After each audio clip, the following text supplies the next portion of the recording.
संस्कृत गुरुजी Odisha YouTube channel को समस्त viewers मान को सुस्वागत।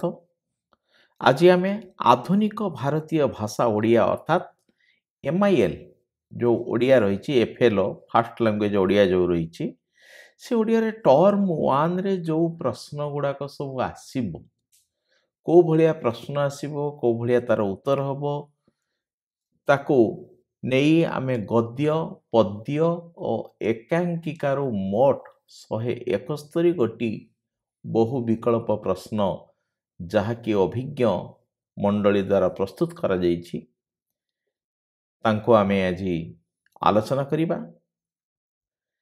एई जो प्रश्न गुड़िक रही 171 गोटी प्रश्न रही ये सबुड़ाक हूँ important annual HSC examination 2022 important जोटा कि टर्म वन रे परीक्षा हम ता पूर्व आमर जो रही कोर्सेस ऑफ स्टडीज से विषय टिके आमे आउ थरे देखि नबा। आमर FA1 पई थिला वंदे उत्कल जननी ये हूँ पद्यर आउ राघवंक लंका यात्रानुकूल ये गोटे हूँ पद्य एवं परवर्ती समय FA2 पई थिला आउ गोटे पद्य हूँ चिलिकार सायंतन दृश्य। ये तीन गोटी पद्य जो रही ये तीन गोटी पद्य मोट 10 गोटी प्रश्न मल्टीपल चॉइस प्रश्न आमर आसीबो। सेहीपरि गद्य हूँ लक्ष्मीकांत कांतकवि लक्ष्मीकांत महापात्र जीवनी और साहित्य कृति एवं जन्मभूमि ये जो गद्यर कांतकवि लक्ष्मीकांत महापात्र एथिरु 5 मार्क एवं जन्मभूमि 5 मार्क यहपरि ये 10 मार्क अर्थात पद्य 10 पद्य आमर रहा पोएम पोएम हूँ 10 तापर हूँ आमर रहा प्रोज प्रोज मध्य है 10 ये गला 10 मार्क 10 10 20 नंबर चलीगला। तापर रही गल्प हूँ काठ एवं एकांकिका हूँ कोणार्क एथिरु गल्परु 5 गोटी प्रश्न एकांकिकार मध्य हूँ 5 गोटी प्रश्न तेणु ये जो रहा स्टोरी रहा बा आमर नाटक एकांकिका रहा से आसला 10 मोट है 30 अनुवाद प्रकरण रही एथिरु हूँ 5 30 जो रहा आमर ट्रांसलेशन से आसीगला 5 35 बाकी जो रहा 15 नंबर से व्याकरण आसो अर्थात वाक्य विचार आउ नत्व विधि सत्व विधि ये हूँ 15 मार्क। ग्रामर जो रहा आमर से ग्रामर हूँ 15 मार्क एपरी मोट हूँ 50 मार्क रो multiple choice OMR base question 50 टी पड़ो। आज आम जो आलोचना करवा 171 गोटी प्रश्न रही एथिरे ग्रामर टोटली नाही एवं अनुच्छेद जो बही रे देछि ताको देखिकी आमर जो रही अनुवाद अनुवाद हूँ इंग्लिश रु ओडिया पड़ो तेणु सी हूँ आमर रहा 5 मार्क ग्रामर 15 मार्क परवर्ती ये आम ग्रामर टी को आलोचना करवा। तेणु आज जो रहा ये 171 गोटी प्रश्न आम से 30 मार्क आमर जो रही से प्रोज पोएट्री एवं गल्प एकांकिका एथरो आम 30 मार्क विषय आलोचना करवा। तेबे आउ डेरी करवा नहीं जो मैंने बर्तमान सुधा आम चैनल टी को सब्सक्राइब करना प्रथमे सब्सक्राइब करनियंतु एवं ता निकटरे थिबा बेल आइकन टी को क्लिक करंतु एवं ऑल रे सिलेक्ट करंतु जद्वारा आमर नुआ नुआ जो पाठ गुड़िक आम प्रस्तुत कर छाड़बू ताहाको आपण माने देखि परिबे एवं ये जो ग्रामर गुड़ाक सब रही विभिन्न कॉम्पिटिटिव एग्जामिनेशन पाई मध्य बहुत इंपोर्टेंट अटे। तेबे आज आरंभ करिबा आमर जो रही वंदे उत्कल जननी राघवंक लंका यात्रानुकूल चिलिकार सायंतन दृश्य कांतकवि लक्ष्मीकांत महापात्र आउ रहा जन्मभूमि गल्प रहा काठ एवं कोणार्क रहा एकांकिका ताको नहीं बर्तमान आम आलोचना करिबा। प्रथम प्रश्न उत्कल जननी को चारु भाषमयी कही कवि कहार महत्व प्रतिपादन करिसेंती। बहुत इंपोर्टेंट प्रश्न ये उत्कल जननी उपरे बहुत गुरुत्व दि जाइए पद्य उपरे जहाँ फल सेठू नुआ टॉपिक तेणु चारुभाषमयी ये हूँ उत्कलीय कला स्थापत्यर ओडिया जातिर ओडिया भाषार उत्कलीय प्रकृतिर यही कथा देछि सी कही उत्कल जननी को चारुभाषमयी सुंदर भाषमयी बोली जो वर्णना सी हूँ ओडिया भाषार महत्व विषय ये वर्णना कराई तेणु ग उत्तरटी हूँ ठीक।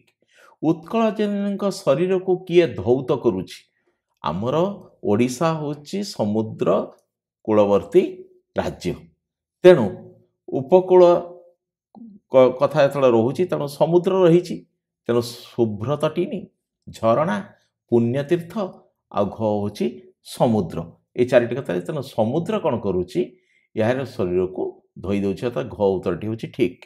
उत्कल नदी कूलर समीरण किपरि जो नदी रही आमर अनेक नदी बही होउछि उत्कल रे तार जो समीरण पवन किपरि उत्कल नदी कूलर समीरण किपरि बोली कहूँ क हूँ जलकणा युक्त ख हूँ धीर ग हूँ शीतल घ हूँ सुगंध युक्त ना ये हूँ जलकणा युक्त आमर रही ये जो उत्कल नदी कूलर समीरण किपरि ना जलकणा युक्त।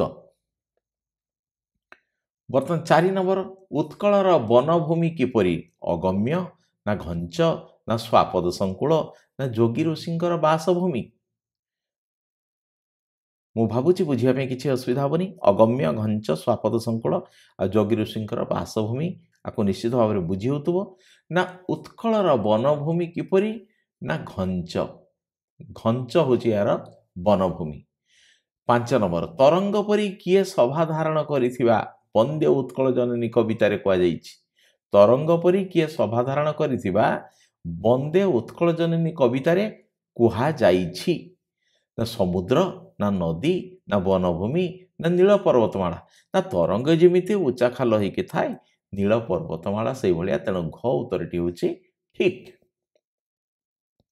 तापरे 6 नंबर प्रश्न होची उत्कलर शस्य क्षेत्र कहा द्वारा सुशोभित उत्कलर शस्य क्षेत्र कहा द्वारा सुशोभित ना शाली धान सोरिष पनीपरिया फूल फल ता भितर आमर हूँ शाली धान जो रही द्वारा कौन हूँ सुशोभित चारिआडे सबुज हो जाए उत्कलर शस्य क्षेत्र द्वारा खूब सुंदर देखा जाए उत्कल जननी तेणु से शाली धान चारिआडे चाष भी अधिका हुए तेणु से विषय कहुई। 7 नंबर केउ मानक कुटीर द्वारा उत्कल भूमि पवित्र होइछि आदिवासींकर जोगी ऋषिंकर कृषक मानकर दरिद्र जनतार आमर हूँ उत्कल रे कौन हूँ जोगी ऋषिंकर कुड़िया मध्य रही कुटीर तेणु ख उत्तरटी हूँ ठीक। 8 नंबर उत्कल प्रदेश कहा द्वारा परिपूर्ण पुण्य तीर्थ समूह ना सुंदर प्राकृतिक स्थान ना धर्मपीठ ना धन धान्य बहुत क्रिटिकल अर्थात सब बड़े डाउट रे सब गुड़ाक ठीक भाया लगुव तेणु कौटा तार उत्तर हम कन्फ्यूज निश्चित भाव में कर ना आम हूँ देखा जे उत्कल रे बहुत तीर्थ स्थान रही आम जाजपुर कथा कहवा पुरी कथा कहवा केन्द्रापड़ा कथा कहवा विभिन्न जगार विभिन्न तीर्थ स्थान रही तेणु पुण्य तीर्थ समूह क उत्तरटी हूँ ठीक। 9 नंबर केउ मानक जोगु उत्कल जननी गर्वित कहापाई मुनि ऋषि पाई ना साधु सन्यासी पाई ना श्रेष्ठ वीर पाई ना विद्वान पाई कौन पाई रही उत्कल ना उत्कल होउचंती श्रेष्ठ वीर पूर्वर मध्य आमे जदि देखि आसबा इतिहास उत्कलर सैन्य माने विभिन्न राजा मानक जाइके सहाय्य करिसेंते युद्ध करिबारे तेणु उत्कल होउची वीर प्रसवेनी बोली कहा जाइता तेणु श्रेष्ठ वीर केउ मानक जो उत्कल जननी गर्वित ना श्रेष्ठ वीर पाई। 10 नंबर उत्कल जननी देहरे कौन बोला होइछि उत्कल जननी कौन बोलाई चंदन बोलाई ना हलदी बोलाई ना पवित्र जल ये 3टे जाक कौन से गुड़ाक जना पड़ना तेणु शत्रु मानक रक्त कारण वीर माने आमर युद्ध करी उत्कल माता को शत्रु मान कबल रक्षा कर तेणु शत्रु मानकर रक्त एथिरे बोला जाइछि 11 नंबर विश्वर विद्वानगण काहाकु स्नेह करती। विश्वर विद्वानगण जन्मभूमि को स्नेह करती ना विद्या को स्नेह करती ना उत्कल जननी को स्नेह करती ना मनीष जाति को ना विश्वर विद्वानगण उत्कल जननी को स्नेह करती। से तो अमेरिका ठार आरंभ करी जर्मान फ्रांस सबुथ चली आमर प्रभु श्री जगन्नाथ को दर्शन करने उत्कल प्राकृतिक सौंदर्य भरपूर हो उपभोग करने चली तेणु उत्कल जननी को से समस्ते स्नेह करती ना कहीं दौड़ी आसुले कूल को। 12 नंबर क्यों सुनंदन मानक द्वारा उत्कल जननी वंदिता। सुनंदन मानक सुनंदन माने कौन नंदन हूँ पुत्र सुनंदन माने आमर सुसंतान जो रही क्यों सुनंदन मान द्वारा उत्कल जननी वंदिता। क हूँ श्रेष्ठ वीर ख हूँ श्रेष्ठ कवि ग हूँ श्रेष्ठ विद्वान घ हूँ श्रेष्ठ जोगी ना आमर क्यों सुनंदन मान द्वारा उत्कल जननी वंदिता ना कवि माने श्रेष्ठ कवि माने उत्कल जननी गाथा को वर्णना करिसेंती तेणु श्रेष्ठ कवि तापर से उत्कल जनकर वंदना विभिन्न पद्य माध्यम कर। 13 समग्र विश्व रे कहार अनिंद्य कीर्ति प्रचारित। उत्कलर वीर मानकर सुंदर मंदिर गुड़िकर उत्कल जननींकर उत्कलर पुण्यतीर्थ समूहर ना उत्कल जननींकर कीर्ति समग्र विश्व कहार अनिंद्य कीर्ति प्रचारित ना उत्कल जननींकर अनिंद्य कीर्ति जो कीर्ति रही कहीं निंदा करें नहीं। 14 नंबर प्रश्न वंदे उत्कल जननी कवितार कविंकर क्यों भावना प्रकाश पाई। भक्ति भावना देशात्मबोध वैप्लविक साम्यवादी ना साधारणतः ये वंदे उत्कल जननी देशात्मबोध ख उत्तर हूँ ठीक। 15 नंबर लक्ष्मीकांत महापात्र क्यों कवि भावे परिचित।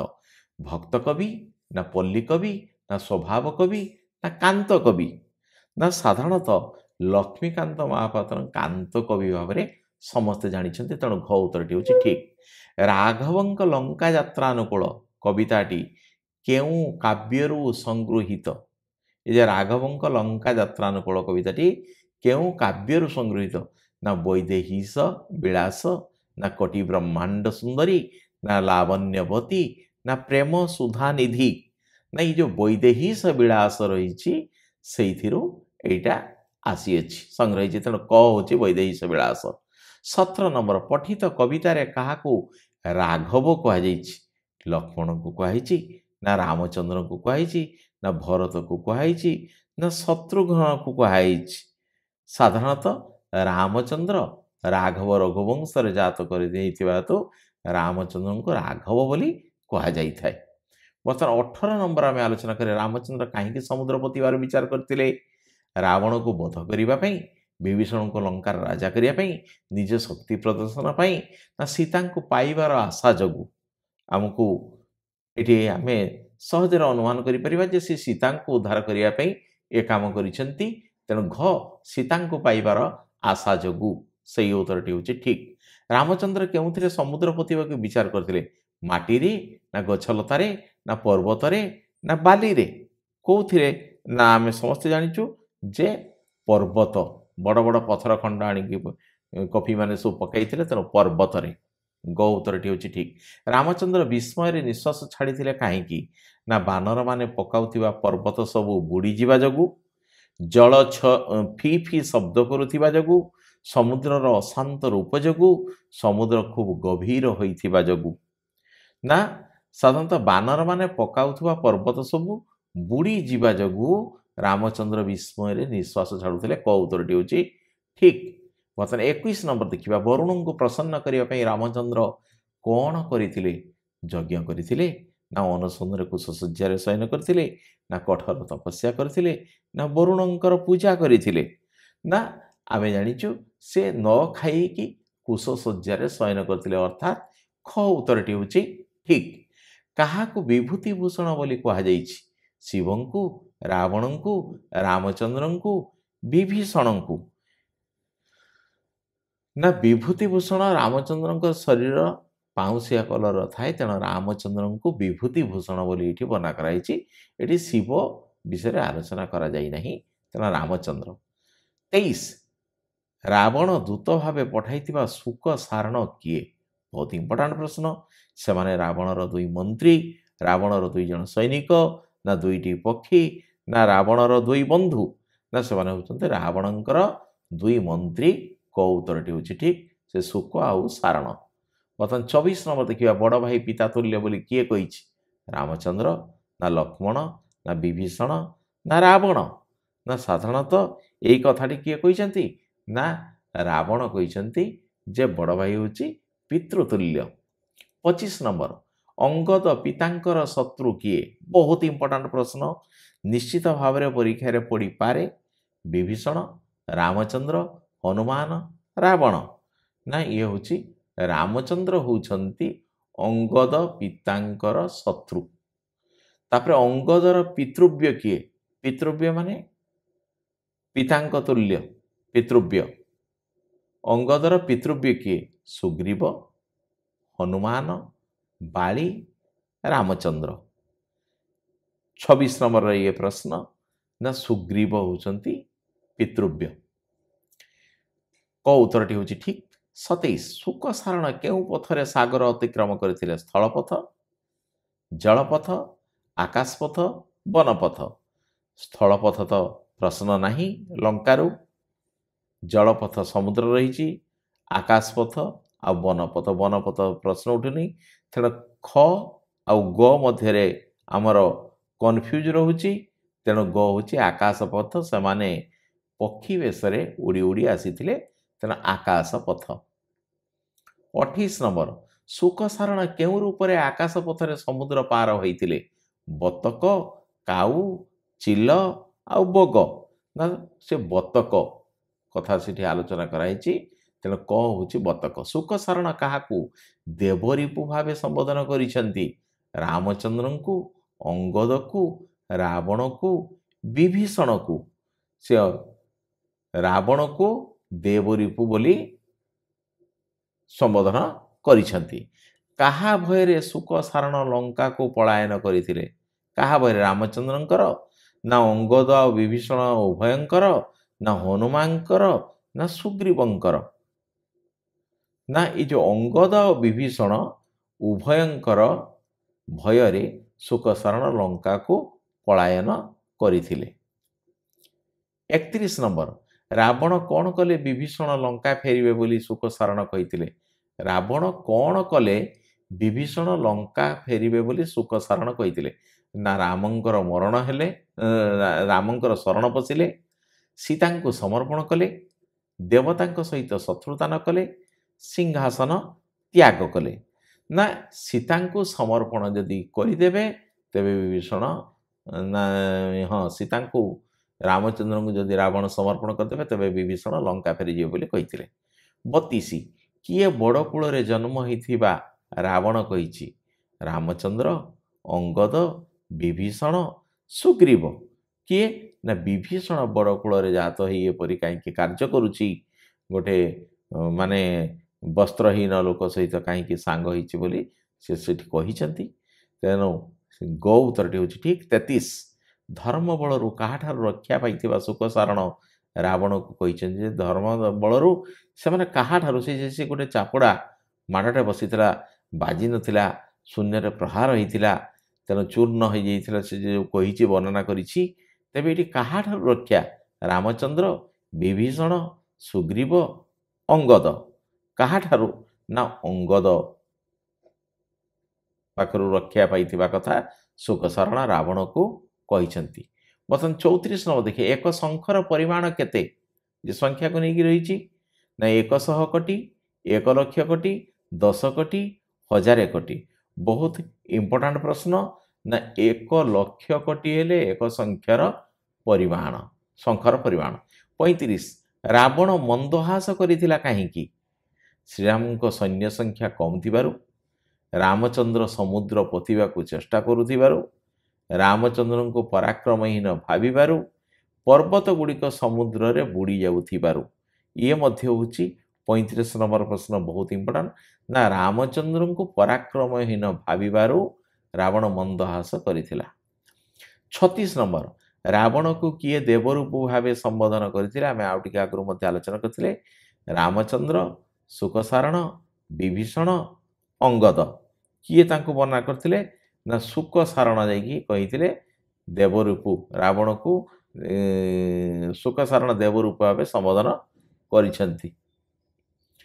37 नंबर अंगदर शक्त चापुड़ा बाजिथिले विंध्य पर्वतर अवस्था कौन होइतांता ना समुद्र रे पड़ी थांता उपुड़ी जाई थांता चूर्ण होई थांता उड़ी जाई थांता ना ग उत्तरटी होची ठीक अर्थात चूर्ण होई थांता। 38 रावण काहाको पराक्रमहीन भाविथिला विभीषण को अंगद को सुग्रीव को रामचंद्र को रावण काहाको पराक्रमहीन भाविथिला ना रामचंद्र को रावण रामचंद्र को पराक्रमहीन भाविथिला। 39 अंगदंक शक्त चापुड़ा आघातरू काहा जोगु सुकसारण बंचीगले अंगदंक शक्त चापुड़ा आघातरू काहा जोगु सुकसारण बंचीगले धर्मबल जोगु विभीषण जोगु रामचंद्र जोगु दैव जोगु ना ये हूँ धर्मबल जोगु आमे बंचीगलु बोली सुकसारण जाइकी कहिथिले। बर्तमान 40 नंबर प्रश्न रामचंद्र केउ शଯ୍यारे शयन करुथिबा सुकसारण रावण कहिसंती ना एटा होची ख कुश शଯ୍यारे से शयन करुथिबा कथा कहिसंती तेणु ख उत्तरटी होची ठीक। पूर्व दिग्बलय रे कवि कहार छायाकार चित्र देखिसंती मीनजीवी नावर भालेरी पहाड़र वनभूमिर दीप शैलर ना मीनजीवी नावर छायाचित्र देखिबा कथा से चित्र देखिसंती। 42 समुद्र मुहाणरे माछ धरी धीवर माने कहा कथा भाबी फेरुथिले अन्य धीवरंक कथा पतपाल कथा गृह कथा माछ बिकिबा कथा ना ये जो गृह कथा घर कथा मने पकई से माने धीवर माने फेरुथिले। 43 नंबर चिलिका मुहाणर केउ दिगरे भालेरी पर्वत रही बहुत इंपोर्टाट दक्षिण ना उत्तर ना पूर्व ना पश्चिम बहुत इंपोर्टाट रही ना पश्चिम दिगरे होची भालेरी पहाड़ रही। 44 नौकार पाल टेकी मीनजीवी माने किपरि फेरुथिले दुखित होई चिंतित होई आनंदित होई विस्मित होई ना आनंदित होई कि समाने गीत गाई गई फेरुथिले गलानी तो गला कथारे संगत से गीत गाई गई चलथिले। 45 नंबर धीवर मानक कंठरू कवि कहार संगीत सुनिबा को पाइछंती धीवर मानक कंठरू कवि कहार संगीत कवि सूर्यंकर कवि सम्राटंकर भक्त कविंकर कविवरंकर ना कवि सूर्य बलदेव रथंकर क उत्तरटी होची ठीक।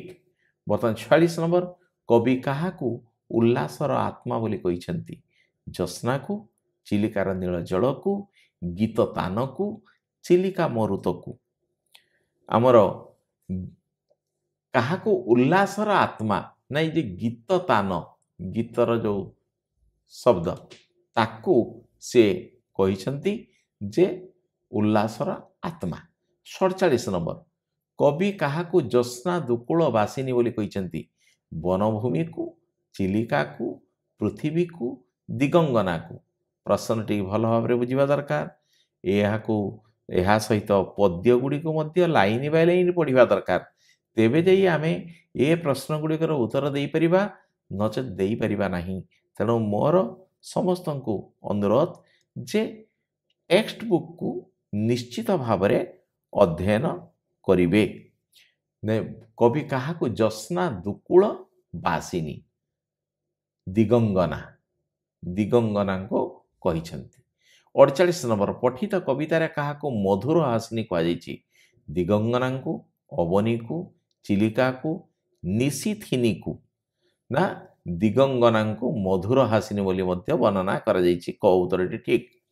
कवि सूर्यंक संगीतर गलाणी तो गला कथारे संगात पंक्तिटी कविंक मनरे कौन जन्माइछि आनंद भाव भावांतर विषाद भाव चिंता ना से भावांतर ସୃଷ୍ଟି କରିଛି। 50 ନମ୍ବର ସଙ୍ଗୀତ ଆବେଶରେ ମନ କେଉଁଠାରେ ବିଚରଣ କରେ? ଚିଲିକାର ନୀଳବକ୍ଷରେ, ଅତୀନ୍ଦ୍ରିୟ ଦେଶରେ, ବନଭୂମିରେ, ଭାଲେରୀ ପର୍ବତ ଶିଖର ଦେଶରେ। ଆମକୁ ଅତୀନ୍ଦ୍ରିୟ ଦେଶରେ ବୋଲି ରହିଛି କବିତାରେ, ତେଣୁ ଆମେ ଖ ଉତ୍ତରଟି ଠିକ୍ କରିବା। 51 ନମ୍ବର ପ୍ରଶ୍ନ ଆମର ରହୁଛି ସଙ୍ଗୀତ ଆବେଶରେ କିଏ ଅତୀନ୍ଦ୍ରିୟ ଦେଶରେ ବିଚରଣ କରେ? ଏଇଠି ଆମେ ଯଦି ମାର୍କ କରିପାରିବା 50 ନମ୍ବର ପ୍ରଶ୍ନ ସହିତ 51 ନମ୍ବର ପ୍ରଶ୍ନର ସାମଞ୍ଜସ୍ୟ ରହିଛି। ଏଠି ଅତୀନ୍ଦ୍ରିୟ କଥା ମଧ୍ୟ କୁହାଯାଇଛି। ତେଣୁ ସଙ୍ଗୀତ ଆବେଶରେ କିଏ ଅତୀନ୍ଦ୍ରିୟ ଦେଶରେ ବିଚରଣ କରେ? ଦେହ, ଆତ୍ମା, ମନ, ଇନ୍ଦ୍ରିୟ। ନା ସେ ହେଉଛି ମନ। ଉପରେ ମଧ୍ୟ ଏଠି ମନ କଥା କହିଥିଲା। ସଙ୍ଗୀତ ଆବେଶରେ ମନ କେଉଁଠାରେ ବିଚରଣ କରେ? 52 ନମ୍ବର ଧନ୍ୟ ରଥେ ଏଠାରେ କବି କାହାକୁ ସମ୍ବୋଧନ କରିଛନ୍ତି? ବଳଦେବ ରଥ, ମୃତ୍ୟୁଞ୍ଜୟ ରଥ, ରାଧାନାଥ ରଥ, ରମାକାନ୍ତ ରଥ। ନା ବଳଦେବ ରଥ, କବି ସୂର୍ଯ୍ୟ ବଳଦେବ ରଥଙ୍କୁ ଧନ୍ୟ ରଥେ ବୋଲି ଏଠି ସମ୍ବୋଧନ କରାଯାଇଛି। ବର୍ତ୍ତମାନ 53 ନମ୍ବର ପ୍ରଶ୍ନ କିଏ ଯଶ ଦେହରେ ଆୟୁଷ୍ମାନ ହୋଇ ରହିଥିବା କବି କହିଛନ୍ତି? ବଳଦେବ ରଥ, ଉପେନ୍ଦ୍ର ଭଞ୍ଜ, ସାରଳା ଦାସ, ଗଙ୍ଗାଧର ମେହେର। କାହାକୁ ଏଠି ସିଏ କହିଛନ୍ତି? ନା ବଳଦେବ ରଥ। ବଳଦେବ ରଥ ଆମର ଆୟୁଷ୍ମାନ ହୋଇ, ଯଶ ଦେହରେ ଆୟୁଷ୍ମାନ ହୋଇ ରହିଥିବା କଥା କବି କହିଛନ୍ତି। ମୀନ ଆକର୍ଷଣ ପାଇଁ ପୋତପାଳ କ'ଣ କରେ? ଖାଦ୍ୟ ପକାଏ, ମଶାଲ ଜଳାଏ, ଜାଲ ପକାଏ, ସଙ୍ଗୀତ ଗାଏ। ନା ଏଠି ହେଉଛି ମଶାଲ ସିଏ ଜାଳି ଦେଇଥାଏ। ଖ ଉତ୍ତରଟି ଠିକ୍। ପୋତପାଳ ଜାଳିଥିବା ମଶାଲକୁ କବି କାହା ସହିତ ତୁଳନା କରିଛନ୍ତି? କ୍ଷୀରୋଦ ସଦର, ଚନ୍ଦ୍ରଚୂଡ଼ ତନୁ, ପାପମୂର୍ତ୍ତି, ପାରଦ।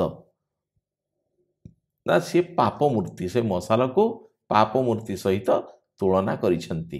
56 ପାପ ଗର୍ତ୍ତରେ କିଏ ପଡ଼େ? ନାସ୍ତିକ, ଅଧର୍ମୀ, ଅତ୍ୟାଚାରୀ, ଅଜ୍ଞାନ। ତା ଭିତରୁ ଏଇ ଅଜ୍ଞାନ, ଯାହାର ଜ୍ଞାନ ନାହିଁ, ସେ ଜାଣିପାରେନି କିଛି, ତେଣୁ ସେ ପାପ ଗର୍ତ୍ତରେ ପଡ଼େ। ତେଣୁ ଘ ଉତ୍ତରଟି ଠିକ୍। 57 ନମ୍ବର ମୀନ ଗୁଡ଼ିକ କେଉଁଠାକୁ ଡେଇଁ ପ୍ରାଣ ଦେବେ? ତରିଗର୍ଭକୁ, ପାପ ଗର୍ତ୍ତକୁ, ଜାଲ ଭିତରକୁ, ବାଲି ଉପରକୁ। ନା ସିଏ ତରି ଗର୍ଭକୁ, ନୌକାର ଗର୍ଭକୁ, ନୌକା ଭିତରକୁ ସେମାନେ ଡେଇଁ ପଡ଼ିକି ପ୍ରାଣ ଦେବେ। 58 ନମ୍ବର ଦୁଃଖୀ ମନରେ କାହାର ଉତ୍ଥାନ ପତନ ଘଟିଥାଏ? କଳ୍ପନାର, ଆନନ୍ଦର, ଆଶାର, ନୈରାଶ୍ୟର। ଏଠି ଆଶାର ଉତ୍ଥାନ ପତନ କଥା କହିଛି, ତେଣୁ ଗ ଉତ୍ତରଟି ହେଉଛି ଠିକ୍। ନିଶା ଆଗମନରେ ପୃଥିବୀ କ୍ରମଶଃ କିପରି ହେଉଥିବା କବି ଲକ୍ଷ୍ୟ କରିଛନ୍ତି? ଗମ୍ଭୀର, ନିଶ୍ଚଳ, କୋଳାହଳମୟ, ଶାନ୍ତ। ନା କୋଳାହଳମୟ ତ ହେବ ନାହିଁ, ତେଣୁ ନିଶ୍ଚଳ। ନିଶା ଆଗମନରେ, ରାତ୍ରିର ଆଗମନରେ ପୃଥିବୀ ଧୀରେ ଧୀରେ ନିଶ୍ଚଳ ହୋଇପଡ଼େ। 60 ନମ୍ବର କାହା ଯୋଗୁଁ ସୃଷ୍ଟି ପାରଦ ଧୌତ ପରି ଦିଶୁଥିବା କବି କହିଛନ୍ତି? କାହା ଯୋଗୁଁ ସୃଷ୍ଟି ପାରଦ ଧୌତ ପରି ଦିଶୁଥିବା କବି କହିଛନ୍ତି? ଜ୍ୟୋତ୍ସ୍ନା, ମଶାଲ ଆଲୋକ, ସୂର୍ଯ୍ୟ ରଶ୍ମି, ଅଗ୍ନି ଶିଖା। ନାଇଁ ଯେଉଁ ଜ୍ୟୋତ୍ସ୍ନା ଆଲୋକ ଯେଉଁ ପଡ଼ିଛି ତାକୁ ପାରଦ ଧୌତ ପରି ଦେଖାଯାଉଛି। 61 ଚିଲିକା ହ୍ରଦ ମଧ୍ୟରେ କବି କାହାର ସ୍ପଷ୍ଟ ପ୍ରତିବିମ୍ବ ଦେଖିଛନ୍ତି? ଚନ୍ଦ୍ରଙ୍କର, ଦ୍ୱୀପଶୈଳର, ନୌକାର, ଧୀବରମାନଙ୍କର। କାହାର ଏଇଠି ହେବ? ନା ଦ୍ୱୀପଶୈଳର। ଦ୍ୱୀପ ଏବଂ ଶୈଳ ଯେଉଁ ପର୍ବତ ରହିଛି ତାହାର ସ୍ପଷ୍ଟ ପ୍ରତିବିମ୍ବ ଦେଖିଛନ୍ତି କବି ଚିଲିକା ହ୍ରଦ ମଧ୍ୟରେ, ଯେତେବେଳେ ଜ୍ୟୋତ୍ସ୍ନା ଆଲୋକ ପଡ଼ିଛି। କବି କାହାକୁ କ୍ଷୀରୋଦ ସଦର ବୋଲି କହିଛନ୍ତି? ପାରଦକୁ, ଚନ୍ଦ୍ରଚୂଡ଼ଙ୍କୁ, ଜ୍ୟୋତ୍ସ୍ନାର୍ଣ୍ଣବକୁ, ଚିଲିକାକୁ। ନା ଏଇ ଯେ ଜ୍ୟୋତ୍ସ୍ନାର୍ଣ୍ଣବ, ଗ ଉତ୍ତରଟି ହେଉଛି ସେଇଟା ହିଁ ଠିକ୍। କାରଣ ଲାଇନ୍ ବାଇ ଲାଇନ୍ ପଢ଼ିଲେ ଏଗୁଡ଼ାକ ଯାଇକି ଜଣାପଡ଼ିବ, ନଚେତ୍ ରହିଯିବ, ପରୀକ୍ଷାରେ ଆମେ ଠିକ୍ ଭାବରେ ମାର୍କ ପାଇପାରିବା ନାହିଁ। 63 ସ୍ନିଗ୍ଧ ତରୁପତ୍ର ମସୃଣ ଉପଳରେ କାହାର ପ୍ରତିଫଳନ ହୋଇଛି? ସୂର୍ଯ୍ୟକିରଣର, ଅଗ୍ନିଶିଖାର, ମଶାଲର, ଜ୍ୟୋତ୍ସ୍ନାର। ନାଇଁ ଜ୍ୟୋତ୍ସ୍ନାର ଯେଉଁ ରହିଛି ଘ ଉତ୍ତର, ଏଇ ଜ୍ୟୋତ୍ସ୍ନାର ହେଉଛି ସ୍ନିଗ୍ଧ ତରୁପତ୍ର ମସୃଣ ଉପଳରେ କାହାର ପ୍ରତିଫଳନ ହୋଇଛି? ନା ଆମର ଯେଉଁ ଚିକଣିଆ ପତ୍ର ଏବଂ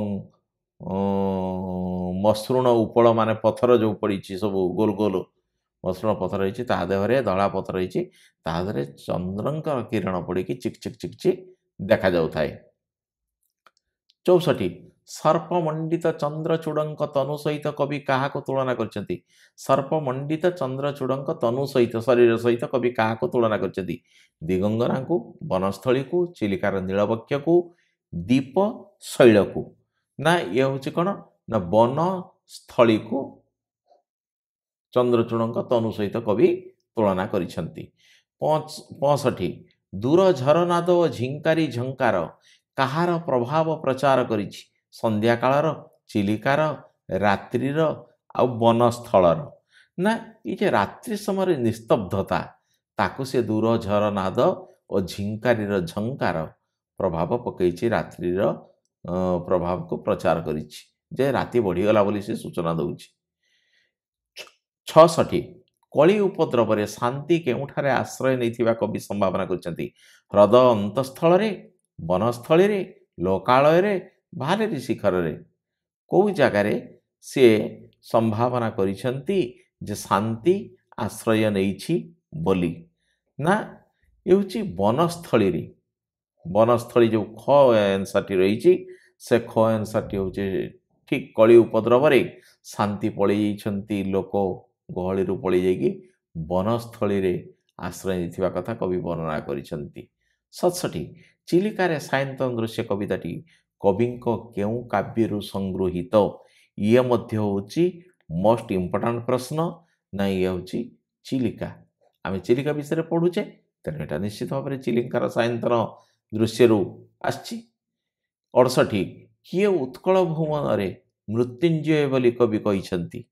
कवि बलदेव रथ, पोतपाल, मीनजीवी आ दिगंगना। ना कवि बलदेव रथ होउछंती उत्कल भुवन रे मृत्युंजय। तेणु क उत्तरटी होची ठीक। 69 कली उपद्रव रे किए लोकालय त्याग करी वनभूमि आश्रय थिया कवि कहिछंती? सत्य, शांति, दया, साधु सन्तन शांति। प्रशांत नीरव गिरी वन देश रे कौन नाही? झिंकारी झंकार, शांति, नर चहल आ होची झरणार शब्द। ना नर चहल लोक मानकर गहली नहीं। प्रशांत नीरव गिरी वन देश से लोक कौटू आसबे? तेणु नर चहल नाही सेठी।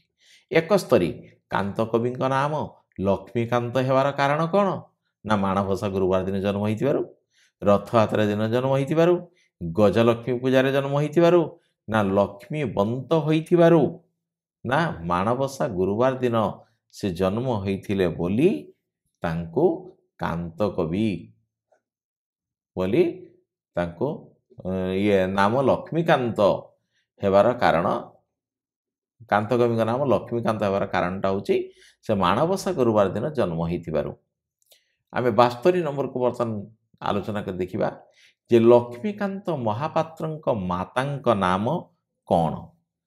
ना लवंगलता, कोकिला देवी, जाह्नवी देवी, राधामणि। तांको मां को नामटा होची कौन? ना लवंगलता नुहे, कोकिला देवी भी नुहे, जाह्नवी देवी भी नुहे, राधामणि उत्तरटी होची ठीक। अर्थात घ उत्तरटी होची ठीक। आम घ टी को चिन्ह दबा। तापरे 73 लक्ष्मीकांत जन्म हेबा बेलको तांकर पितांक वृत्ति कौन थिला? ना से व्यवसाय करथुले, ना वकिलाती करथुले, ना शिक्षकता करथुले, ना कृषि कार्य करुथुले? ना से शिक्षकता करुथुले। कारण लक्ष्मीकांत जन्म हेबा बेलको तांको बापा शिक्षकता करुथुले। 74 लक्ष्मीकांत केउठारे जन्मग्रहण करिथिले? कटक सहर रे, बालेश्वर रे, भद्रक रे, पुरी रे? ना से कटक सहर रे जन्मग्रहण करिथिले। क उत्तरटी होची ठीक। लक्ष्मीकांत कटक रे कहार तत्वावधान देख 74 75 सहित संपर्क रहुची। लक्ष्मीकांत कटक रे कहार तत्वावधान छात्रावास रही पाठ पढ़ी थिले? 75 नंबर प्रश्न। ना गोपबंधु, ना उमाचरण, ना विश्वनाथकर, ना मधुसूदन? ना उमाचरण आमर तांकरी तत्वावधान रही से पाठ पढ़ुथिले। वर्तमान आम 76 नंबर प्रश्न देखा लक्ष्मीकांत केउ स्कूल एंट्रांस परीक्षा उत्तीर्ण होइतिले? Cuttack academy school, Bhadrak high school, Baleswar जिला स्कूल, पुरी जिला स्कूल ना सी हूँ बालेश्वर जिला स्कूल एंट्रांस परीक्षा रे उत्तीर्ण होते। 77 नंबर लक्ष्मीकांत केउ मसीह एंट्रांस पास करथिले? 1906, 1907, 1908, 1909 ना 1907 मसीह से एंट्रांस पास करथिले। ख उत्तरटी ठीक। रेभेन्सा कॉलेज रे पढ़िला बेले लक्ष्मीकांत केउ नाटक रे अभिनय करथिले? बाबाजी, कटक विजय, कांची कावेरी आउ अभियान से भितर सी कांची कावेरी नाटक रे अभिनय करथिले अर्थात गो उत्तरटी होची ठीक। तापरे 79 नंबर ब्रजसुंदर दास केउ पत्रिकार संपादक थिले? डगर, उत्कल साहित्य, मुकुर आ गोटे होची झंकार ना से मुकुर जो रही से मुकुर पत्रिकार संपादक थिले। गो उत्तरटी ठीक। 80 लक्ष्मीकांत बीए पढ़िला बेले उत्कल साहित्य पत्रिकार संपादक किए थिले? उत्कल साहित्य पत्रिकार संपादक किए थिले? विश्वनाथ कर, ब्रजसुंदर दास, उमाचरण दास, फकीर मोहन सेनापति ना विश्वनाथ कर थिले उत्कल साहित्य पत्रिकार संपादक। 81 नंबर एंट्रांस पढ़िला बेले कविता लेखापाई लक्ष्मीकांत कहार श्रद्धाभाजन होइथिले? ना विश्वनाथ कर, ना ब्रजसुंदर दास, फकीर मोहन सेनापति, गोपबंधु दास ना गोपबंधु दास एंट्रांस पढ़िला बेले कविता लेखापाई लक्ष्मीकांत कहार श्रद्धाभाजन होइथिले? ना गोपबंधु दासंक। 82 नंबर आए पढ़िला बेले को लक्ष्मीकांत लेखा काहा द्वारा प्रशंसित होइथिला? गोपबंधु, फकीरमोहन सेनापति, हेमचंद्र सरकार, विश्वनाथ कर ना फकीरमोहन सेनापति। ख उत्तरटी होची ठीक। केउठारे संवर्धना सभा करा जाई लक्ष्मीकांत को कांत कवि रूपे घोषणा करा जाइथिला? कटक, पुरी, बालेश्वर, भद्रक हाईस्कूल ना भद्रक हाईस्कूल ठारे। घ उत्तरटी होची ठीक। 84 केउ मसीह रे लक्ष्मीकांत को कांत कवि रूपे घोषणा करा जाइथिला? 1921, 1927, 1934 और 1937 ना 1934 मसीह रे तांको कांत कवि रूपे घोषणा कराइथिला। गो उत्तरटी होची ठीक। 85 नंबर प्रश्न लक्ष्मीकांत कांत कवि रूपे घोषित सभार सभापति किए थिले? कवि चिंतामणि महांती, लक्ष्मीनारायण साहू, विश्वनाथ कर, ब्रजसुंदर दास ना कवि चिंतामणि महांती थिले से सभार सभापति। लक्ष्मीकांत महापात्र केउ मसीह रे बीए पास करथिले? 1907, 1909, 1912, 1913 ना 1913 मसीह रे से बीए पास करथिले। दुरारोग्य व्याधि पीड़ित हेबा परे दीक्षा ग्रहण करी लक्ष्मीकांत केउ देवतांक प्रति समर्पित होइथिले? राम, शिव, जगन्नाथ, गोपीनाथ ना से गोपीनाथ ठाकुरंक ठारे दीक्षा ग्रहण करी निजको समर्पित होइथिले। 88 भाषाभित्तिक उत्कल प्रदेश गठन लगी उत्कल सम्मेलन जरिया चली आंदोलन नेतृत्व किए नहीं? मधुसूदन दास, गोपबंधु दास, ब्रजसुंदर दास, फकीर मोहन सेनापति ना मधुसूदन दास ये उत्कल प्रदेश गठन लगी उत्कल सम्मेलन जरिया आंदोलन नेतृत्व नहीं? 89 नंबर केउ मसीह लक्ष्मीकांत वंदे उत्कल जननी कविता रचना करथिले? 1912, 1913, 1921, 1927। बहुत इंपोर्टाट प्रश्न निश्चित परीक्षा पड़ो। 1912 मसीह वंदे उत्कल जननी कविता से रचना करथिले। को उत्तरटी होची ठीक। 90 लक्ष्मीकांत असहयोगी आत्मकथा केउ पत्रिकार प्रकाशित होइथिला? मुकुर, उत्कल साहित्य, डगर, प्रजातंत्र ना ये जो उत्कल साहित्य से पत्रिकार ताहा प्रकाश होइथिला। 91 नंबर लक्ष्मीकांत रचित उपन्यासर नाम कौन? कणामामु, बसंत विलास, ବ୍ରଜଭର୍ଜନ ଆଉ ପଞ୍ଚାମୃତ। ଏ ଭିତରୁ କେଉଁଟା ଠିକ୍? ନାଇଁ ଯେ କଣା ମାମୁଁ, ସେ କଣା ମାମୁଁ ଉପନ୍ୟାସର ରଚୟିତା ହେଉଛନ୍ତି ଲକ୍ଷ୍ମୀକାନ୍ତ। ବହୁତ ଇମ୍ପୋର୍ଟାଣ୍ଟ ମଧ୍ୟ, ଇଏ ବି ମଧ୍ୟ ପଚାରିବ ତାଙ୍କ ରଚିତ ଉପନ୍ୟାସର ନାମ କ'ଣ। 92 କେଉଁ ଆନ୍ଦୋଳନ ସମୟରେ ବ୍ରିଟିଶ ଶାସକଙ୍କର ସାଧାରଣ ଜନତାଙ୍କ ଉପରେ ଅତ୍ୟାଚାରକୁ ଲକ୍ଷ୍ମୀକାନ୍ତଙ୍କ ପିତା ବିରୋଧ କରି ବିହାର ଓଡ଼ିଶା କାଉନସିଲର ପଦରୁ ଇସ୍ତଫା ଦେଇଥିଲେ?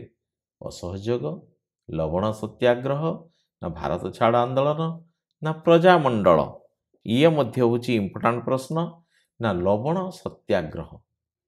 ଏଇ ଯେ ଲବଣ ସତ୍ୟାଗ୍ରହ ଆନ୍ଦୋଳନ ସମୟରେ ବ୍ରିଟିଶ ଶାସକଙ୍କର ସାଧାରଣ ଜନତାଙ୍କ ଉପରେ ଅତ୍ୟାଚାରକୁ ଲକ୍ଷ୍ମୀକାନ୍ତଙ୍କ ପିତା ବିରୋଧ କରି ବିହାର ଓଡ଼ିଶା କାଉନସିଲର ପଦରୁ ଇସ୍ତଫା ଦେଇଥିଲେ। 93 ନମ୍ବର ପ୍ରଶ୍ନ, ମୋଷ୍ଟ ଇମ୍ପୋର୍ଟାଣ୍ଟ, ଡଗର ପତ୍ରିକା କେଉଁ ପ୍ରେସରୁ ପ୍ରକାଶିତ ପାଇଥିଲା? ମିଶନ ପ୍ରେସ୍, ସତ୍ୟବାଦୀ ପ୍ରେସ୍, ଗୋପୀନାଥ ପ୍ରେସ୍, ସାରସ୍ୱତ ପ୍ରେସ୍। ନା ଏଇ ଯେଉଁ ଗୋପୀନାଥ ପ୍ରେସ୍, ସେ ଗୋପୀନାଥ ପ୍ରେସ୍ରୁ ଡଗର ପତ୍ରିକା ପ୍ରକାଶ ପାଇଥିଲା। 94 ନମ୍ବର, ଲକ୍ଷ୍ମୀକାନ୍ତଙ୍କ ସମ୍ପାଦନାରେ ଡଗର ପତ୍ରିକା ପ୍ରଥମେ କେଉଁ ମସିହାରେ ପ୍ରକାଶ ପାଇଥିଲା? 1927, 1929, 1937, 1948। ତେଣୁ 1937 ମସିହାରେ ପ୍ରଥମେ ପ୍ରକାଶ ପାଇଥିଲା ଲକ୍ଷ୍ମୀକାନ୍ତଙ୍କ ସମ୍ପାଦନାରେ ଡଗର ପତ୍ରିକା। 95 ନମ୍ବର ପ୍ରଶ୍ନ, କବି ସୂର୍ଯ୍ୟଙ୍କ କିଶୋର ଚନ୍ଦ୍ରାନନ୍ଦ ଚମ୍ପୁର ବ୍ୟଙ୍ଗାତ୍ମକ ଅନୁକରଣରେ ଲକ୍ଷ୍ମୀକାନ୍ତଙ୍କ ଲେଖାଥିବା ରଚନାର ନାମ କ'ଣ? କିଶୋର ଚନ୍ଦ୍ରାନନ୍ଦ ଚମ୍ପୁ ରଖିଛନ୍ତି କବି ସୂର୍ଯ୍ୟ ବଳଦେବ ରଥ। ଅବିକଳ ସେଇଭଳିଆ ବ୍ୟଙ୍ଗାତ୍ମକ ଯେଉଁ ଆମର ବ୍ୟଙ୍ଗାତ୍ମକ ରଚନା ଲେଖିଛନ୍ତି। ଧଳା ମାଣିକରେ, ଚଟକ ଚନ୍ଦ୍ରହାସ ଚମ୍ପୁ, କଟକ ସଫର, ହନୁମନ୍ତର ବସ୍ତ୍ରହରଣ। ନାଇଁ କଟକ ଚନ୍ଦ୍ରହାସ ଚମ୍ପୁ, ସେଟା କିଶୋର ଚନ୍ଦ୍ରାନନ୍ଦ ଚମ୍ପୁ, ଇଏ ଚଟକ ଚନ୍ଦ୍ରହାସ ଚମ୍ପୁ। ଚଟକ ଚନ୍ଦ୍ରହାସ ଚମ୍ପୁ ସେ ଅବିକଳ ସେଇଭଳିଆ ସେ ତାକୁ ବର୍ଣ୍ଣନା କରିଛନ୍ତି। 96 ଇଏ ମଧ୍ୟ ଗଲା, ଯେଉଁଟା 95 ନମ୍ବର, ସେ ବହୁତ ଇମ୍ପୋର୍ଟାଣ୍ଟ। ଫକୀର ମୋହନଙ୍କ ଉତ୍କଳ ଭ୍ରମଣ ଅନୁକରଣରେ ଲକ୍ଷ୍ମୀକାନ୍ତ ରଚନା କରିଥିବା ଲାଳିକାର ନାମ କ'ଣ? ଇଏ ମଧ୍ୟ ହେଉଛି ବହୁତ ଇମ୍ପୋର୍ଟାଣ୍ଟ। ନା କଟକ ଚନ୍ଦ୍ରହାସ ଚମ୍ପୁ, କଟକ ସଫର, ଧଳା ମାଣିକରେ, ଡିମ୍ବକ୍ରେସୀ ସଭା। ଏଠି ଉତ୍କଳ ଭ୍ରମଣ ବୁଲିବା କଥା କହିଛି। ଇଏ କଟକ ସଫର, ସଫର ମାନେ ବି ଭ୍ରମଣ, ଅର୍ଥାତ୍ ଖ ଉତ୍ତରଟି ହେଉଛି ଠିକ୍। 97 ନମ୍ବର, କାନ୍ତ କବିଙ୍କ ପିଲାଙ୍କ କଥା କେଉଁ ପ୍ରକାର କାହାଣୀ ସଂକଳନ? ପିଲାଙ୍କ କଥା ବୋଲି ଗୋଟେ ବହି ରହିଛି, କେଉଁ ପ୍ରକାର? ନା ଏଇଟା ହେଉଛି କ'ଣ? ନା ପୌରାଣିକ କାହାଣୀ ଉପରେ ଆଧାରିତ ରହିଛି, ସଂକଳିତ, ହେଲା କି ନାହିଁ। 98 ନମ୍ବର, ରାଧାନାଥଙ୍କ ଚିଲିକା ଖଣ୍ଡକାବ୍ୟ ରୀତିରେ କାନ୍ତକବି ରଚନା କରିଥିବା ପୁସ୍ତକର ନାମ କ'ଣ? ନା ସେ ବୈତରଣୀ ବୋଲି ଗୋଟେ ଲେଖିଛନ୍ତି। ସେ ଚିଲିକା ଲେଖିଥିଲେ, ଏ ବୈତରଣୀ ଲେଖିଛନ୍ତି। ସେ ଚିଲିକା ହ୍ରଦ ବିଷୟରେ ଲେଖିଛନ୍ତି, ଏ ବୈତରଣୀ ନଦୀ ବିଷୟରେ ଲେଖିଛନ୍ତି। ଲକ୍ଷ୍ମୀକାନ୍ତଙ୍କ ଆଧ୍ୟାତ୍ମ୍ୟବାଦ, ଲକ୍ଷ୍ମୀକାନ୍ତଙ୍କ ଆଧ୍ୟାତ୍ମବାଦୀ ଗୀତ ଗୁଡ଼ିକ କେଉଁ ପୁସ୍ତକରେ ସଂକଳିତ? ବୈତରଣୀ, ଜୀବନ ସଙ୍ଗୀତ, ବିବିଧ କବିତା ଆଉ କଲ୍ଲୋଳ। ନା ଜୀବନ ସଙ୍ଗୀତ। ଏଠି ଆଧ୍ୟାତ୍ମବାଦୀ ଗୀତ ଗୁଡ଼ିକ ଏଇ ପୁସ୍ତକରେ ସଂଗୃହୀତ ହେଇକି ପୁସ୍ତକରେ ସଂକଳିତ। 100 ନମ୍ବର ପ୍ରଶ୍ନ ବର୍ତ୍ତମାନ ଆସିଗଲା। 100 ନମ୍ବର ହେଉଛି କାନ୍ତ କବିଙ୍କ ଜାତୀୟ ସଙ୍ଗୀତ ସଂକଳନରେ କେଉଁ ଜାତୀୟ ଆହ୍ୱାନମୂଳକ କବିତାଟି ସ୍ଥାନ ପାଇଛି? ମହାପ୍ରୟାଣ, ବର୍ଷା ସଙ୍ଗୀତ, କୋଟି କୋଟି କଣ୍ଠେ ଆଜି, ଯୁଗାବତାର। ସେ ମଧ୍ୟ ବହୁତ ଇମ୍ପୋର୍ଟାଣ୍ଟ। ନା କୋଟି କୋଟି କଣ୍ଠେ ଆଜି, ଏଇଟା ହେଉଛି ତାର ଉତ୍ତର। ଜାତୀୟ ସଙ୍ଗୀତ ସଂକଳନରେ ଏଇଟା ହେଉଛି ଜାତୀୟ ଆହ୍ୱାନମୂଳକ କବିତା, ତାଙ୍କର ସ୍ଥାନ ପାଇଥିଲା। 101 ଜନ୍ମଭୂମି ପ୍ରବନ୍ଧଟି ଲେଖକଙ୍କର କେଉଁ ପୁସ୍ତକରୁ ସଂଗୃହୀତ?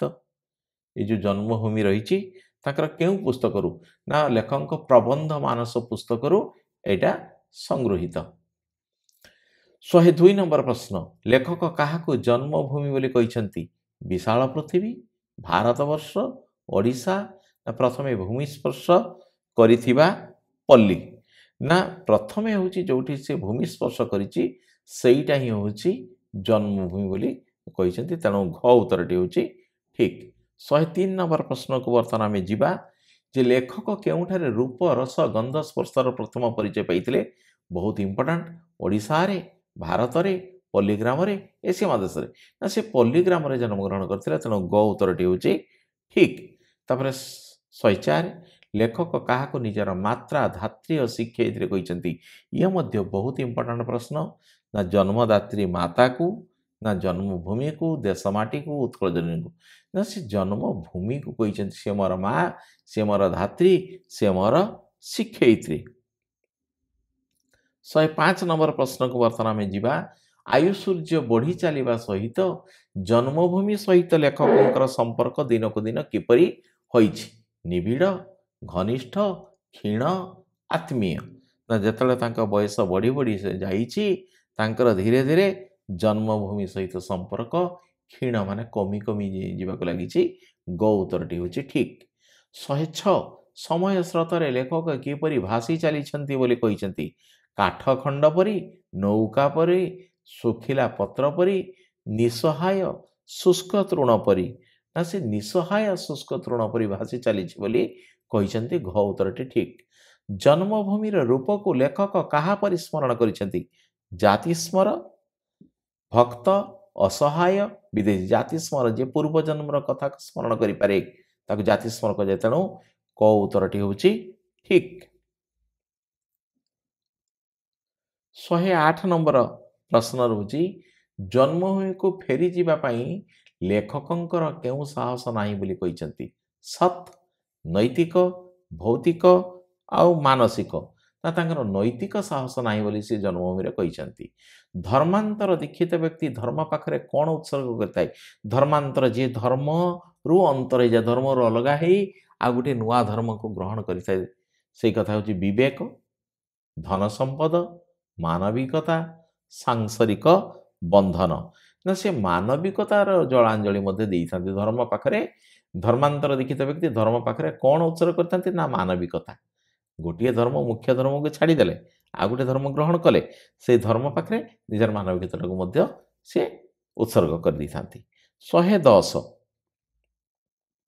बहुवाद विसंवाद सत्वे पल्लीग्रामर नर नारी मध्य जाति धर्म निर्विशेष केउं परंपरा गढ़ी उठिताए भातृभाव बंधुत्व आत्मीय एक परिवारत्व ना एक परिवारत्व पल्लीग्राम रे समस्त एक परिवारत्व माने परंपरा गढ़ी उठी थाए।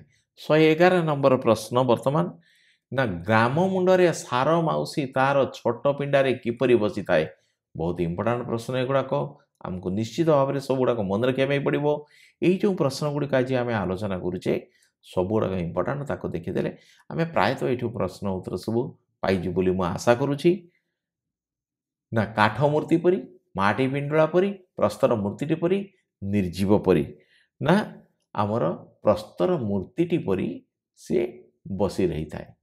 112 नंबर प्रश्न आगे देखिबा मात्रे सारा माउसी लेखक को कौन पचारुला पचारुला केबे आसिलु बापा कोटा आगे देखा हेले गोविंदा भाई निज कुटीर रे बसाई लेखक को कहार व्याख्या सुनाउतला गीतार भागवतर मनबोध चौतीसार रामायणर ना मनबोध चौतीसार।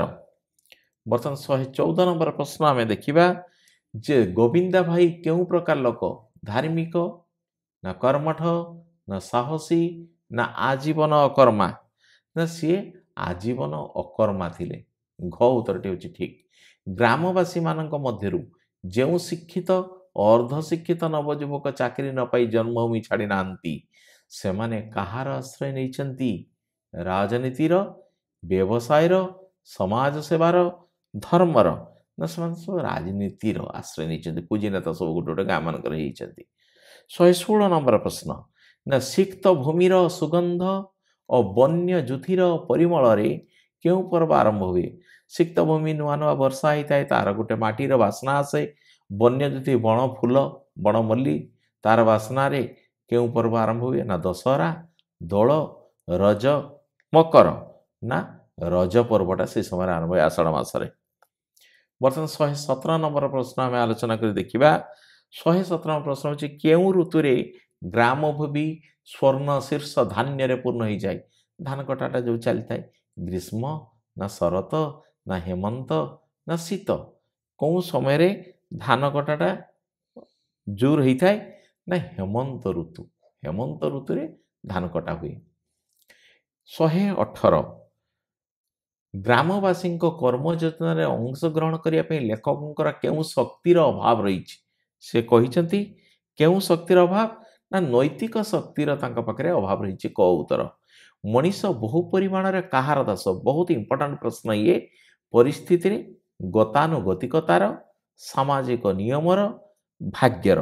ତେଣୁ ଆମକୁ ଯଦି ଆମେ ପଢ଼ିଥିବା ବହି ସହଜରେ ଲେଖିଦେଇପାରେ ନା ଗତାନୁଗତିକତାର। 120 ନମ୍ବର ପ୍ରଶ୍ନକୁ ଆମେ ଆଲୋଚନା କରିବା। ରାଜନୀତିର ଆଶ୍ରୟ ନେଇଥିବା ଶିକ୍ଷିତ ଓ ଅର୍ଦ୍ଧଶିକ୍ଷିତ ଯୁବକମାନେ କେଉଁଠାରେ ଆହପର ରକ୍ତ ଦେଖିଛନ୍ତି? ନା ସ୍ଥଳ ପଦ୍ମରେ ଆହପର ରକ୍ତ ସେମାନେ ଦେଖନ୍ତି। ଗ ଉତ୍ତରଟି ହେଉଛି ଠିକ୍। କାହାକୁ ଆଭିଜାତ୍ୟର ଚିହ୍ନ ଭାବେ ବିଚାର କରାଯାଏ? ନା ବେକରେ ଯେଉଁ ଆମେ ନେକ୍ ଟାଇଟା ପିନ୍ଧିଥାଉ ସେଇଟା ହେଉଛି ନିରର୍ଥକ ନେକ୍ ଟାଇ, ସିଏ ହେଉଛି ଆଭିଜାତ୍ୟର ଚିହ୍ନ ଭାବେ ତାହାକୁ ବିଚାର କରାଯାଇଥାଏ। 122 ଏବଂ ଆକ୍ଚୁଆଲି 121 ନମ୍ବର ପ୍ରଶ୍ନ ଏଇଟା ହେବ। 122 ହେଇଛି, 120ଟା 121 ହେବ। 122 ନମ୍ବର ପ୍ରଶ୍ନ। କୃଷ୍ଣ କେତେ ଦିନକୁ କଣ୍ଟ କରି ମଥୁରାକୁ ଚିରଦିନ ପାଇଁ ଚାଲି ଯାଇଥିଲେ? ନା ମାତ୍ର 3 ଦିନକୁ କହିକି ସେ ଯାଇଥିଲେ ଯେ ମୁଁ ମାତ୍ର 3 ଦିନ ପାଇଁ ଯାଉଛି, ପୁଣି ଆଉଥରେ ଫେରି ଆସିବି। ତେଣୁ ଏ ହେଉଛି 122ର କ ଉତ୍ତରଟି ହେଉଛି ଠିକ୍। ବର୍ତ୍ତମାନ ଆମେ 123 ନମ୍ବର ପ୍ରଶ୍ନ ଦେଖିବା ଯେ କୃଷ୍ଣ ଗୋପପୁର ଛାଡ଼ି ଗଲା ପରେ କିଏ ଶଶିକଳା ପରି ଦୀନା ଅକ୍ଷୀଣା ହୋଇଯାଇଥିଲେ? ଗୋପାଳୁଣୀ, ଯଶୋଦା, ରାଧା, ଦେବକୀ। ନା ରାଧା ସେ କ'ଣ ହେଇଥିଲେ? ନା ଦୀନା ଏବଂ କ୍ଷୀଣା ହେଇଥିଲେ। ଶ୍ରୀକୃଷ୍ଣଙ୍କ ବଂଶର ଶେଷ ଅବସ୍ଥା କ'ଣ ହୋଇଥିଲା? ନା ଦରିଦ୍ର ହୋଇଯାଇଥିଲେ, ଶତ୍ରୁମାନଙ୍କ ସହିତ ଲିପ୍ତ ରହିଥିଲେ, ବିଳାସୀ ଜୀବନ ବିତାଇଥିଲେ, ପ୍ରଭାସ ତୀର୍ଥର ଏରକାରବନରେ ପରସ୍ପରକୁ ହାଣି ଧ୍ୱଂସ ହୋଇଯାଇଥିଲେ। ଏ ଘ ଉତ୍ତରଟି ହେଉଛି ଠିକ୍। ଏରକାରବନରେ ସମସ୍ତେ ହାଣି ହେଇଥିଲେ ପରସ୍ପର ମଧ୍ୟରେ।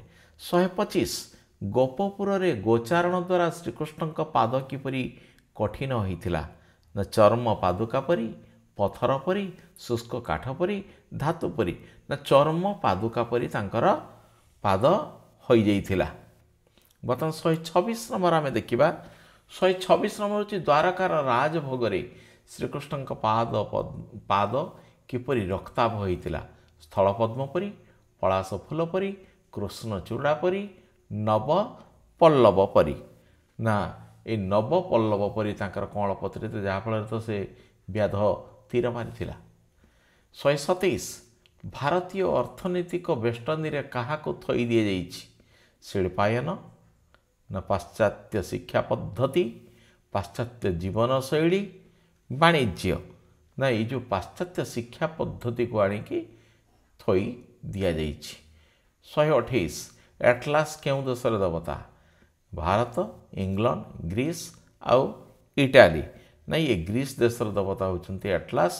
ତେଣୁ ଗୋ ଉତ୍ତରଟି ହେଉଛି ଠିକ୍। 129 ନମ୍ବର ପ୍ରଶ୍ନ। ମହାଭାରତର କର୍ଣ୍ଣଧାର କିଏ ଥିଲେ? ଦୁର୍ଯ୍ୟୋଧନ ଥିଲେ, ନା ଅର୍ଜୁନ ଥିଲେ, ନା ଶ୍ରୀକୃଷ୍ଣ ଥିଲେ, ନା ଶକୁନି ଥିଲେ? ନା ଶ୍ରୀକୃଷ୍ଣ ଥିଲେ ମହାଭାରତର କର୍ଣ୍ଣଧାର।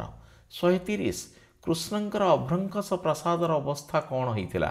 ଅତଳ ଜଳଧି ତଳରେ ନିମଗ୍ନ ହୋଇଥିଲା, ଭାଙ୍ଗି ଯାଇଥିଲା, ଶତ୍ରୁଙ୍କ ଦ୍ୱାରା ଅଧିକୃତ ହୋଇଥିଲା, ଭୁଷୁଡ଼ି ପଡ଼ିଥିଲା। ନା ଅତଳ ଜଳଧି ତଳରେ ନିମଗ୍ନ ହୋଇଥିଲା। 130 ନମ୍ବର କ ଉତ୍ତରଟି ହେଉଛି ଠିକ୍। ଲେଖକ 131 ଲେଖକ ଗୋଦାମରୁ କେତେ କୁଇଣ୍ଟାଲ ଗଣ୍ଡି କାଠ ଆଣିଥିଲେ? 1, 2, 3, 4। ନା ସେ ହେଉଛି 2 କୁଇଣ୍ଟାଲ ଗଣ୍ଡି କାଠ ଆଣିଥିଲେ। ଖ ଉତ୍ତରଟି ହେଉଛି ଠିକ୍। 132 ନମ୍ବର ପ୍ରଶ୍ନ। ଗୋଦାମରୁ ଲେଖକ କେଉଁ କାଠ ଆଣିଥିଲେ? ଶାଳ, ଆମ୍ବ, ଚାକୁଣ୍ଡା, ଧ। ନା ଧ କାଠ। 133 କାଠ କୁଇଣ୍ଟାଲକୁ କେତେ ଟଙ୍କା ଦେଇ ଲେଖକ କିଣିଥିଲେ? 12 ଟଙ୍କା, 10 ଟଙ୍କା, 15 ଟଙ୍କା, 20 ଟଙ୍କା। ଏଇଭଳିଆ ପ୍ରଶ୍ନକୁ ଯଦି ଆମେ ଲାଇନ୍ ବାଇ ଲାଇନ୍ ବହି ଯଦି ନ ପଢ଼ିଥିବା ତେବେ ଆମେ ଉତ୍ତର କରିପାରିବା ନାହିଁ। କ ଉତ୍ତରଟି ହେଉଛି ଠିକ୍, 12 ଟଙ୍କା। କୁଇଣ୍ଟାଲକୁ 12 ଟଙ୍କା। 134 ନମ୍ବର ପ୍ରଶ୍ନ।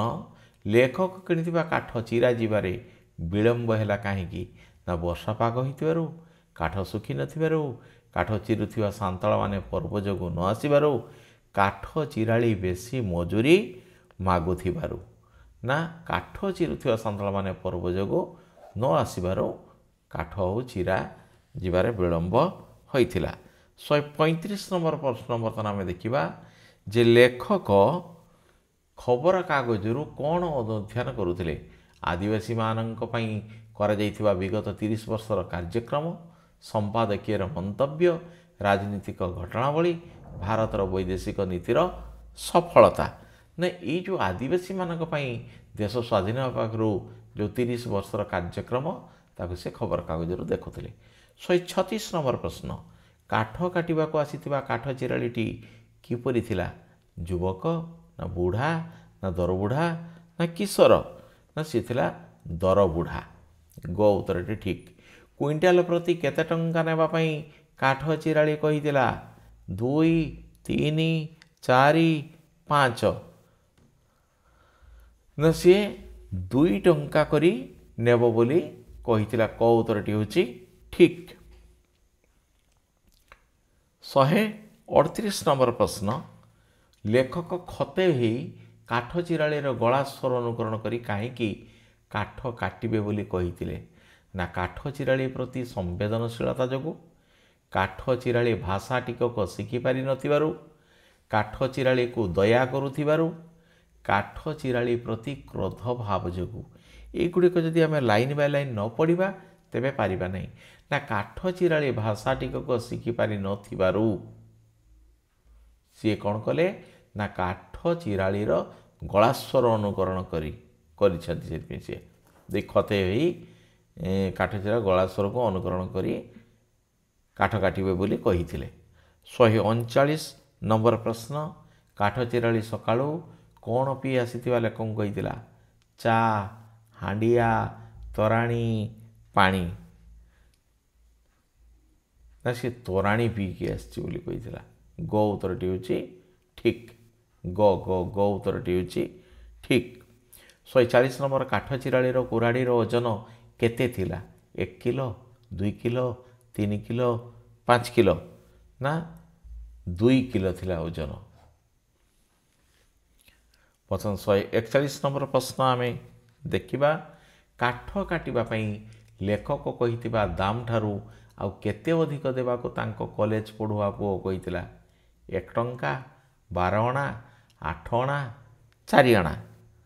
4 ଅଣା ଆଉ ଅଧିକା ଦେବା ପାଇଁ ତାଙ୍କ ପୁଅ କହିଥିଲା। 142 ନମ୍ବର ପ୍ରଶ୍ନ,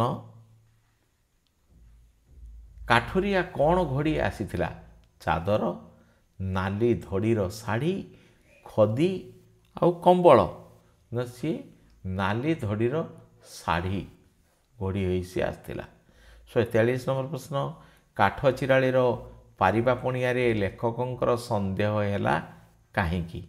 ନା ସିଏ ଦୁର୍ବଳ ହୋଇଥିବାରୁ, ରୁଗ୍ଣ ହୋଇଥିବାରୁ, ବୟସ ଓ ଚେହେରାରୁ ନିଶାସକ୍ତ ହୋଇଥିବାରୁ? ନା ସେ ବୟସ ଆଉ ଚେହେରାରୁ ଦେଖିକି ସେ ଜାଣିପାରିଲେ ଏ ପାରିବା ପଣିଆ କେତେ ଅଛି। 144 ନମ୍ବର ପ୍ରଶ୍ନକୁ ଆମେ ବର୍ତ୍ତମାନ ଯିବା। ନା ଲେଖକ କାଠ ଚିରାଳିକୁ କାଠକୁ ବଡ଼ ଫାଳ ନ କରିବାକୁ କାହିଁକି କହିଥିଲେ? କହିଲେ ବେଶୀ ବଡ଼ ଫାଳ କରିବ ନାହିଁ, ନା ଜାଳିବାରେ ସୁବିଧା ହେବ ବୋଲି, ତାଙ୍କର ଚୁଲି ସାନ ଯୋଗୁଁ। ନାଇଁ ଚୁଲି ସାନ ଯୋଗୁଁ ସେ କହିଥିଲେ ଯେ ବଡ଼ ଫାଳ କରିବୁ ନାହିଁ। 145, କାଠୁରିଆର ଘର କେଉଁଠି ବୋଲି ଲେଖକଙ୍କୁ କହିଥିଲା? ମୟୂରଭଞ୍ଜ ଯଶୀପୁର ପାଖରେ, ମୟୂରଭଞ୍ଜ କରଞ୍ଜିଆ ପାଖରେ, ମୟୂରଭଞ୍ଜ ବାରିପଦା ପାଖରେ, ମୟୂରଭଞ୍ଜ ବେତନଟି ପାଖରେ? ନା ମୟୂରଭଞ୍ଜର ବେତନଟି ପାଖରେ ତା'ର ଘର ବୋଲି ସିଏ କହିଥିଲା। 146 ନମ୍ବର ପ୍ରଶ୍ନ ଦେଖିବା, କାଠୁରିଆର ଜମି ଜାଗା କିଏ ନେଇଗଲା ବୋଲି କହିଥିଲା? ସାହୁକାର, ମହାଜନ, ହାଟୁଆ, ସରକାର? ନା ହାଟୁଆ ତା'ର ଜମି ଜାଗା ସବୁ ନେଇଗଲା ବୋଲି ସେ କହିଥିଲା। 147, ରୋଷେଇ ଘର ଆଡ଼ୁ ଆସୁଥିବା ମହକ ଶୁଙ୍ଘି କ'ଣ ଖାଇବାକୁ ଲେଖକ ଘର ଭିତରକୁ ଗଲେ?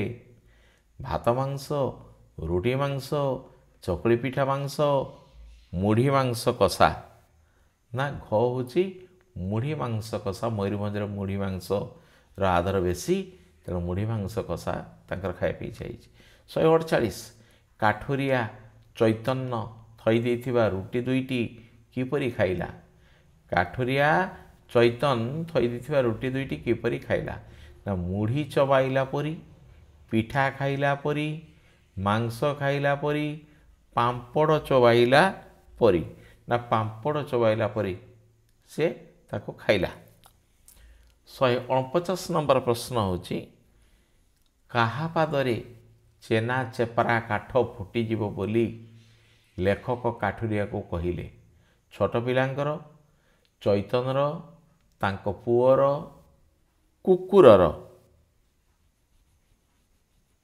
काहा पादरे चेना चेपरा काठ फुटीजिब बोली लेखक काठुरिया को कहिले नहीं कुकुरर पादरे पशिब बोली 150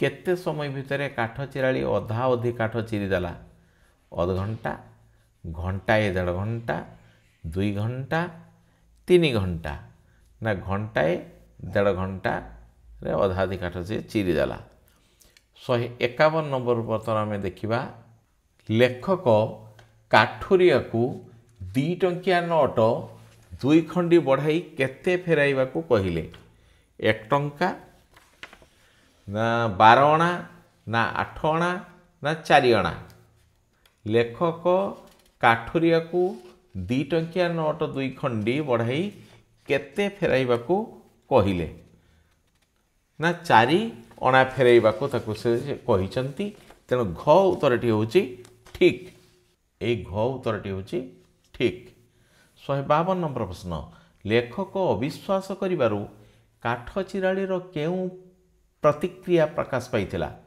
लेखक अविश्वास करिबारु काठ चिरालीर केउ प्रतिक्रिया प्रकाश पाइथिला दुख क्रोध अभिमान भय ना से क्रोध भाव तार प्रतिक्रिया प्रकाश पाइथिला 153 प्रतिथर काठ उपरे चोट मारिया बेले काठ चिराली पाटिरू केउ शब्द बाहरुथला बहुत important Etah line by line जदि आम न पढ़ा गोटे ए ओ ओ हूँ हूँ आ नाई कटा हूँ ए काठ चिरला बेले देख शब्द होता है ये तेणु क उत्तरटी हूँ ठीक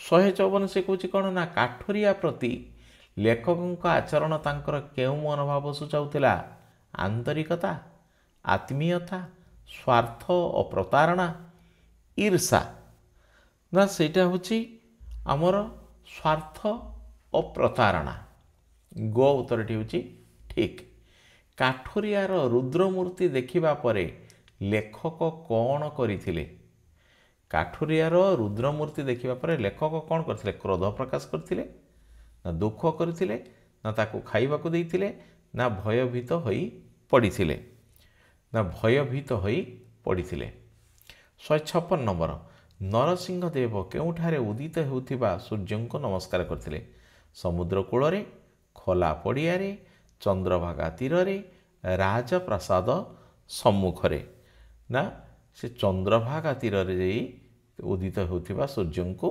नमस्कार करथिले तेरे चंद्रभागा स्नान हुए 157 नंबर प्रश्न कोणार्क एकांकिकारे केउं प्रसंग नाट्यायित सूर्य पूजा प्रसंग कोणार्क मंदिर दधि नौती बसिबा प्रसंग यही ख उत्तरटी हूँ ठीक ख उत्तरटी संपूर्ण ठीक 158 छामु सौंदर्यर पूजारी यह किए कही शिवेई विषु महारणा प्रथम शिल्पी धर्मा ना साधारणतः आमर शिवेई सांतरा सी ही कही छामु सौंदर्यर पूजारी यही रही आमर एकांकिका ताकू भल भाव लाइन बाय लाइन पढ़ापी पड़ो ना उत्तर भूल हो 159 नंबर नरसिंहदेव को सूर्य मंदिर निर्माण किए अनुरोध करथिले शिवेई सांतरा विषु महारणा